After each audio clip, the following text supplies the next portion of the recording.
তো বরমশাইয়ের মান অভিমান ভাঙানোর জন্যই আজকে বানিয়েছিলাম মাছের বারবিকিউ।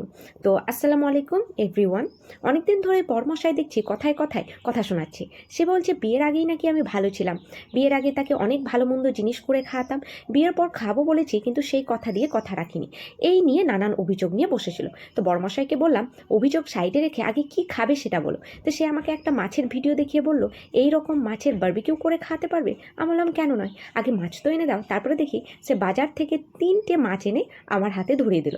তো সেই মাছটাকে কেটে বেছে সুন্দরভাবে ফ্রিজে রেখে দিয়েছিলাম। তো সন্ধ্যাবেলায় সেটারই এখন বারবিকিউ করার পালা। তো বরমশাইকে বললাম তোমাকেও কিন্তু একটু সাহায্য করতে হবে। তো দেখো এখানে বরমশাই সাহায্য করছে। তো এই মাছের বারবিকিউ বানানোর জন্য আমাকে প্রথমত একটা মশলা বানিয়ে নিতে হবে। সেই মশলাটার জন্য এখানে আদা রসুনের পেস্ট, শুকনো লঙ্কার পেস্ট এবং হলুদ 1 চা চামচা এবং তার সঙ্গে জিরে ধনা গুঁড়া এবং লেবু। এখানে টক দইটা হলে ভালো হতো, কিন্তু বাড়িতে যেহেতু আমার টক দই আনা ছিল না তাই সেটা স্কিপ করে গেছি। এবং সেই মতো সেটাকে ভালো করে মাখিয়ে 10 মিনিটের জন্য রেখে দিয়েছিলাম। তারপরে একটা ফ্রাই প্যান বসিয়ে তাতে তেল দিয়ে সেটাকে ভালো করে গরম করে নিয়েছিলাম। এখানে কিন্তু অনেকটা বেশি গরম করতে হবে, তা নাহলে মাছের গায়ের যে চামড়াগুলো থাকে সেগুলো ছেড়ে ছেড়ে যাবে। তো এই মতো আমার রেডি হয়ে গেছিলো মাছের বারবিকিউ। তো বরমশাইকে বললাম সুন্দর করে একটু ডেকোরেট করো। তো বরমশাই দেখো মাছটাকে যেন জন্মের সাজ সাজিয়ে দিয়েছে। অবশ্যই এটাই তার শেষ, কারণ সে তো এবার পেটে চলে যাবে।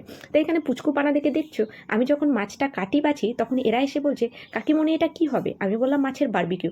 তো তারা এসে আমাকে বললো যে আমরা কি আসতে পারি, তুমি রাগ করবে না। তো আমি বললাম না না তোমরা আসো। তো দেখি তারা সন্ধ্যা থেকে বসেছিল। তো যাই হোক এদের মুখের হাসিটা দেখো, কারণ ফার্স্ট টাইম তারা এরকমভাবে বড় বড় মাছের বারবিকিউ খাবে, কারণ এর আগে এরকম তো খায়নি, কাটা কাটা খেয়েছো। তো আজকের ভিডিও এই পর্যন্ত, টাটা বাই বাই, দেখাচ্ছ নেক্সট।